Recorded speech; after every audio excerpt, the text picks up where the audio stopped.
انا بقول لك فاكرين فتح الله كان عنده بعد نظر. اسمع فتح الله هيقول ايه. انت ليه لو دخلت الزمالك في منافسه مع اهلي وبيراميدز، انت كده خليت طموحاتك اكبر من امكانياتك، وهو ده اللي هيعمل الاحباط، هو ده اللي هيصدر مشاكل. الكلام ده بتصدر غلط عشان بالزبط. الزمالك يقع. ليه؟ لا خالص. الكلام لا لا لا مهما كان امكانيات الزمالك بيلعب دايما. هي وجهه نظر، هي وجهه نظر انت حر طبعا فيها. بس لما يتقال ان الزمالك طموحه ان هو ياخد ثالث او لا يلعب على ثالث، طموحه، لا مالش انه يلعب على ثالث او الهدف بتاعه يلعب على ثالث، ده انا شايف ان هو تجاوز في اسم زمالك. لا خالص خالص. لا لا لا تجاوز وتجاوز مش مقبول.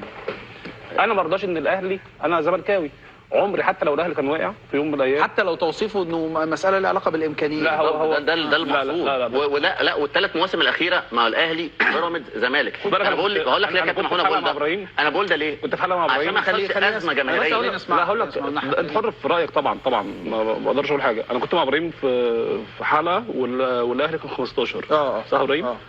قلت له الاهلي هيفوق هينافس. الاهلي والزمالك اسماء، عندهم اسماء وجماهير تخليهم هينافسوا، حتى لو عندهم مشاكل هيتخطوها. بس انك تقول لي مثلا ايا كان بقى الكلمه الطموح او الهدف او الكلام ده، ان الزمالك يرضى انه يبقى ثالث دوري، ده تجاوز اعتقد مش مقبول.